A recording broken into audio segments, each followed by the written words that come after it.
Hi, Caspar on the 8th of March 2018. Tasting a white Burgundy. This is a wine that we sold on the 2011 offer of Burgundy some years ago, I guess 5 years ago. And you know, people have their wine favourites, you know, favourite pet chateaux in Bordeaux and pet producers in Burgundy. And this is from wine from Marc Colin. Marc Colin are based in Gamay, which is a little village right in the middle of the St Aubin vineyards behind Montceau, and they make a huge range of St Aubin's village and lots of 1er Crus, red and white. So a full tasting there is fascinating, you know, to get the feel for the different terroir. And the vineyards of St Aubin are in a real dish, so they have very different exposition and of course different altitudes and yeah, different soils. And I sort of first, many years ago, tasting them, first fell in love with this particular cuvée, this particular 1er Cru St Aubin, called Montceau, M-O-N-T-C-E-A. You can probably see it on the label. It's for me, the reason I liked it so much was that it always seemed to be the most mineral, the most expressive, the most communicative of place. So I was really looking for interest rather than out and out drinkability, and I freely confess that.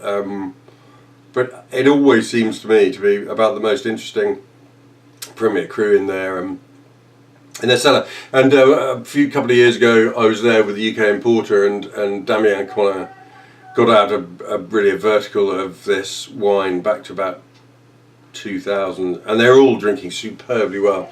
And I don't find it ridiculously easy to sell, because St Aubin 1er Cru or not at 250, maybe more now, pounds a case in bond. People slightly balk at, I must say, but it's a shame. Here we go. Anyway, 2011. So, you know, wine that's 6 and a bit years old now, just over 6 years old. And just looking at it, pouring it out, you can tell it's in the peak of condition. It's a beautiful sort of pale canary yellow. It just looks a happy thing in the glass, I must say. And you know, there are smells of maturity there that are coming in. It's got a hint of sort of almost shabbily like lanolin about it, and a deep sort of hazelnut,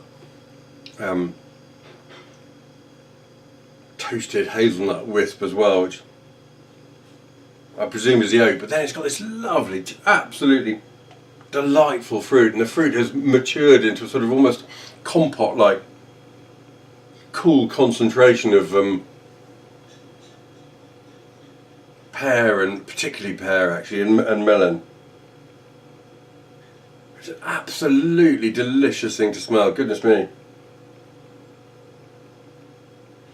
I could sniff that for a long time. And you know, this has been open for a while, and as I've said before, and I'll say it again, you know, with wines of a certain age, even white wines, even champagnes, let them breathe. You know, don't rip the cork out and immediately get stuck in. You know, they need, as I say to people, you know, if I folded you up and put you in a drawer for 6.5 years, you know, when you finally climb back out, you'd be sure that you'd probably smell a bit funny, and you'd want to stretch your limbs. You know, just give it a chance, and don't serve wines like this cold. You know, just cellar temperature is perfect.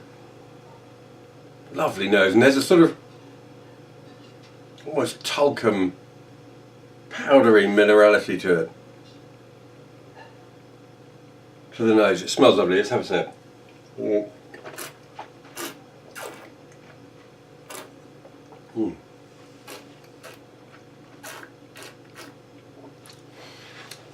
You know, it's easy to fall in love with the entry. It's just so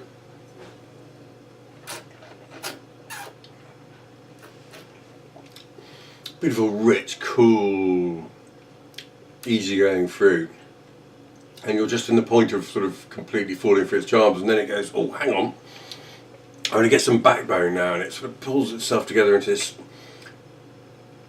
the flavour turns to toasted nut away from the sort of initial burst of fruit. and it pulls itself into something much more upright. And that minerality is an upright thing that sort of carves its way through the middle into the end. It's a sort of rockiness, actually, a texture across the tongue. It's a long wine. It's slightly lime, nuanced, melon, and like the nose, particularly pear. But it's really so delicious. It really is utterly, utterly charming and delicious, and it's got that sort of cerebral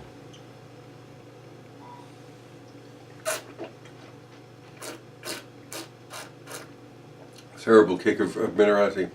It's got lovely density, but no real weight. You know, it's not a heavy thing. It's just a classy glass of wine. Absolutely super. There we are. 2011 St Aubin en Montceau 1er Cru from domain Marc Colin. It's, yeah, I mean, all the vintages of this wine I think are absolutely super, and 2011 proves itself to be a stunner. Beautiful.